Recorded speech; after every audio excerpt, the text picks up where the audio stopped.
अस्सलाम वालेकुम नाज़रीन, हमारी सिराए 4 जेडीओ न्यूज़ है यहाँ वज़ीर उन्नड़ ख़बर शामिल कयूं था। मोरो मां शोभान अली अबड़ो जी मोरो में आवामी वर्कर्स पार्टी पारां वोणनि जे नकुली ऐं माकड़ जे फसलनि ते हमले खे कंट्रोल न करण ख़िलाफ़ एहतिजाजी मुज़ाहिरो कयो वियो, जंहिंजी अॻुवाणी यूनुस राहू, अमीर लिगारी, मंसूर राहू, आदिल अहवान खान सोलंकी ऐं ॿिया करे रहिया हुआ। उन मौक़े ते हिननि चयो त सिंध में माकड़ फसलनि ते लखनि जे सूरत में अची खाई चट करे छॾियो आहे, जंहिं ते वफ़ाक़ी तौर सिंध हुकूमत कंहिं क़िस्म जो कंट्रोल न आहे कयो त मथां सिंध में नकुली वणनि जो ॿिज आबादगारनि ऐं हारियुनि खे ॾिनो वियो आहे, जंहिं सबबि हिन साल आबादगारनि ऐं हारियुनि खे वॾो नुक़सानु थियो आहे। हिननि सिंध हुकूमत खां मुतालबो कयो त नकुली ॿिज विकिरो कंदड़नि जी जांच करे उन्हनि ख़िलाफ़ कानूनी कार्रवाई करे आबादगारनि ऐं हारियुनि जो थियल नुक़सान जो अज़ालो कयो वञे। ॿिज कलर भाण जा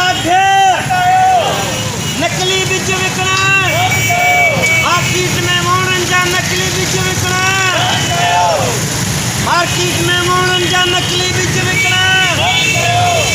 A4 जेडीओ न्यूज़ में फ़िलहाल एतिरो ई। वधीक ख़बर ऐं अपडेट्स लाइ ॾिसंदा रहो A4 जेडीओ न्यूज़।